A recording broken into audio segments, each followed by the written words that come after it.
Salut, salut! Et oui, Rebecca, toujours là avec vous pour le défi lecture de la Bible de l'aurore au crépuscule. On lit la Bible de la Genèse à l'Apocalypse seulement 10 minutes chaque jour. Donc, mais qu'est-ce que tu attends pour nous rejoindre? Merci Seigneur pour tous ceux qui vont nous rejoindre aujourd'hui et merci pour tous ceux qui sont là depuis le début. Seigneur, aide-nous à garder notre motivation jusqu'à la fin et aide-nous à comprendre le passage que nous allons lire aujourd'hui et parle-nous personnellement au nom de Jésus. Amen. Alors, on continue. Donc, 1 Roi 8, 8 verset 35. Quand le ciel sera fermé et refusera de donner la pluie parce que ton peuple aura péché contre toi, si ce peuple prie en ce lieu, s'il te loue et se détourne de ses fautes après que tu l'as affligé, écoute-le depuis le ciel, pardonne la faute de tes serviteurs et de ton peuple Israël. Indique-leur la bonne ligne de conduite à suivre et fais tomber la pluie sur ton pays que tu as donné en possession à ton peuple.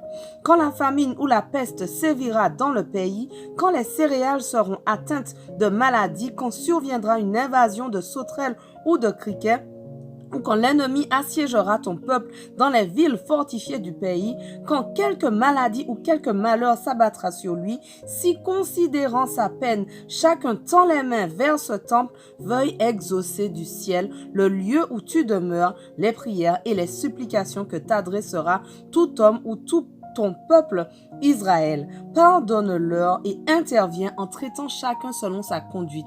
Puisque tu connais le cœur de chacun, en effet, toi seul, tu connais le cœur de tous les humains. De cette manière, ils te révéreront tout le temps qu'ils vivront sur l'étendue du territoire que tu as donné à nos ancêtres. Et même si un étranger qui ne fait pas partie de ton peuple Israël entend parler de toi et vient d'un pays lointain, car les étrangers apprendront que tu es un grand Dieu qui agit en déployant sa puissance, quand un étranger viendra prier dans ce temple, veuille l'écouter depuis le ciel, la demeure où tu habites, et lui accorder tout ce qu'il t'aura demandé. De cette manière, tous les peuples du monde te connaîtront, ils te révéreront comme le fait ton peuple Israël, et ils reconnaîtront que le temple que j'ai construit t'appartient. Lorsque ton peuple partira pour combattre son ennemi sur le chemin où tu l'enverras, s'il prie l'Éternel en se tournant vers la ville que tu as choisie et vers ce temple que j'ai construit en ton honneur, daigne écouter depuis le ciel leurs prières et leurs supplications et défendre leur cause. Il se peut qu'ils commettent un péché contre toi, car quel est l'homme qui ne commet jamais de péché? Alors tu seras irrité contre eux, tu les livreras au pouvoir de leurs ennemis, qui les emmèneront en captivité dans un pays ennemi, proche ou lointain. S'ils se mettent à réfléchir dans le pays où ils auront été déportés, s'ils reviennent en arrière et t'adressent leurs supplications dans le pays de leurs vainqueurs, et qu'ils disent « Nous avons péché, nous avons mal agi, nous sommes coupables », s'ils reviennent à toi de tout leur cœur et de tout leur être, dans le pays des ennemis qui les auront déportés, et s'ils te prient en se tournant vers le pays que tu as donné à leurs ancêtres, vers la ville que tu as choisie et vers le temple que j'ai construit en ton honneur, alors depuis le ciel, la demeure où tu habites veuille écouter leurs prières et leurs supplications et défendre leur cause. Pardonne à ton peuple les péchés qu'il aura commis contre toi et toutes ses fautes contre toi. Inspire à leurs vainqueurs qui les retiennent captifs de la compassion pour eux et qu'ils aient compassion d'eux. En effet, Israël n'est-il pas ton peuple, celui qui t'appartient depuis que tu l'as fait sortir d'Égypte, de cette fournaise à fondre le fer?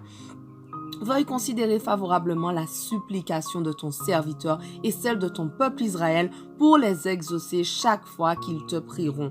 Car c'est toi, ô Seigneur éternel, qui as choisi ce peuple pour toi parmi tous les autres peuples de la terre pour en faire le peuple qui t'appartient.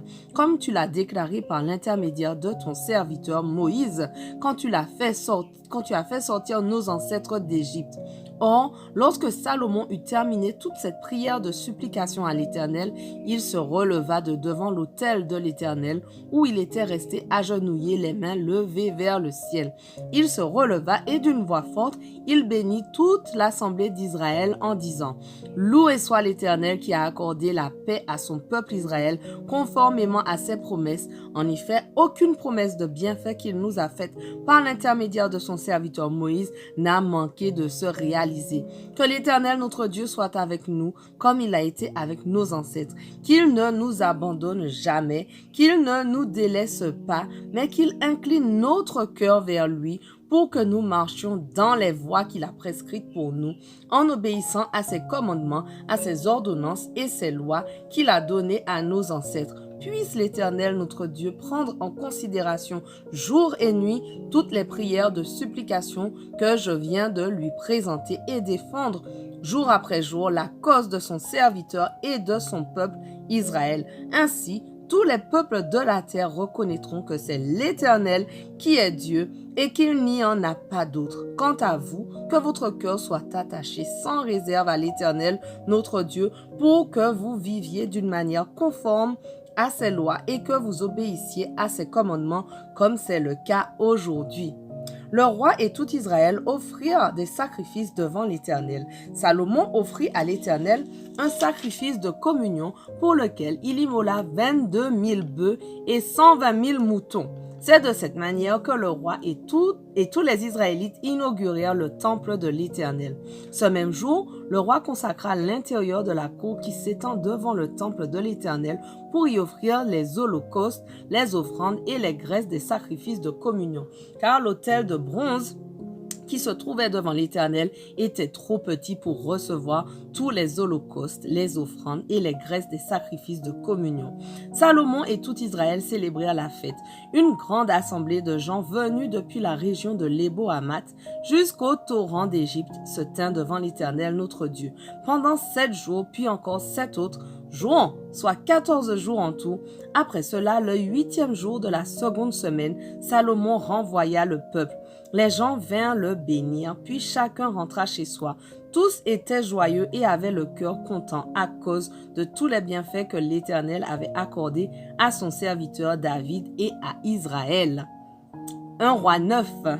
Lorsque Salomon eut achevé de bâtir le temple de l'Éternel, le palais royal et tout ce qu'il avait désiré construire, l'Éternel lui apparut une seconde fois, de la même manière qu'il lui était apparu à Gabaon. Il lui dit, « J'ai exaucé ta prière et la supplication que tu m'as adressée. Je fais de cet édifice que tu as construit un lieu saint pour y établir à jamais ma présence.